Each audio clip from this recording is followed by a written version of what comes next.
a hotel. This is our third evacuation in 3 days. We are living out of bags, but thank God for the bags and the groceries. We had 5.5 feet. We had 5 feet of water. We had 3 feet of water. I had 4 feet of water. 1 year since Hurricane Harvey hit Houston and the Gulf Coast, some people still struggling. One of them, our longtime and dear friend Maria Sotolongo, one of the survivors, put her skills to the work with a self-produced documentary called Changed. We'll talk about the documentary in a minute. Talk about you and your husband and the family first. The kids are how old now? So they are 10, 7, and 4. And so you're literally picking them up and moving them from hotel to a different hotel to a rental place, and where you're still not back in your house. We're still not back, Tim. I can't believe it's a year ago, and we're renting a house. We're still, of course, paying our mortgage on the house that we're rebuilding, and it probably will be another, we hope, 2 to 3 months, but we still don't have walls, we still don't have floors. So the rebuilding phase has certainly been much longer than we thought. So you're a meteorologist and you're watching this hurricane. The nice thing about a hurricane, as opposed to a tornado, is you have plenty of warning. You know it's coming. What you had no warning about was what was right down the street from your house, a dam. Oh yeah, I mean, Tim, we're like half a mile from Barker Dam. We bike to it, the kids love it, they call it exploring, and the proximity to the dam is what ended up killing us, because the releases that happened immediately got us. And also the length of the time that the water was in our house, that's also what just absolutely killed all of us in that part of West Houston. And we did not get any warning to evacuate or that was going to happen. So we're very kidding? No.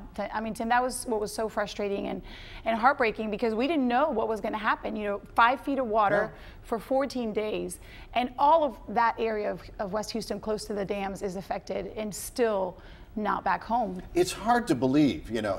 Of course, I guess it's not that hard to believe if you look at what happened in New Orleans, but that it can take years to recover if you ever get back to normal, and financially you'll never be whole. You did not have flood insurance. We did not have flood insurance, and you know, we seem to be crucified for that a lot by people that are not in Houston, or even in Houston. You know, people are like, what, you didn't have flood insurance? Well, we were not required. We're not in a floodplain. We actually paid for flood insurance until last year, and then we were like, we did not get hit by the tax day flood of 2016. So we were like, we're good. And we stopped paying flood insurance. Of course, we're killing ourselves over that, but that's how it is. And you know, from what I know, Tim, 36% of Harris County had flood insurance. That's it. So there's a lot of us that did not have flood insurance. Let's take a quick look at your documentary. This is our street. It's just, it's devastating.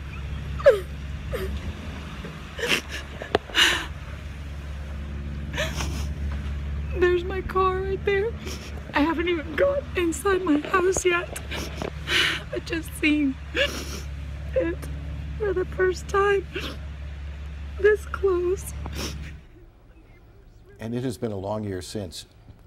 But you tell one, I mean, it gives me goosebumps, one remarkable story about some people who came to your house, total strangers, quickly.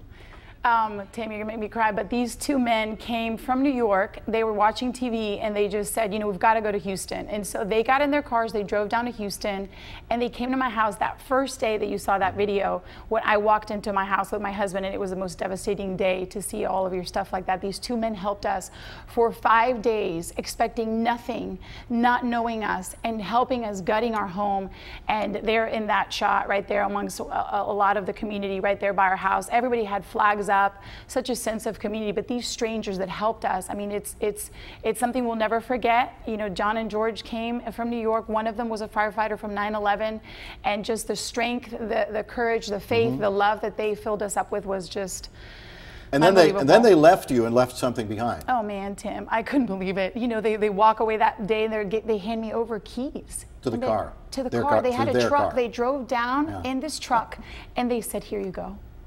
I mean, we couldn't believe it. We could not believe it. So it just a really heartbreaking story, but many peaks and moments of joy. Right. Hopefully more peaks ahead. You know. Yeah. There can't be too many more valleys.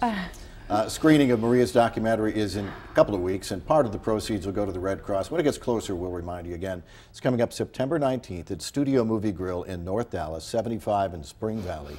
We have details on fox4news.com.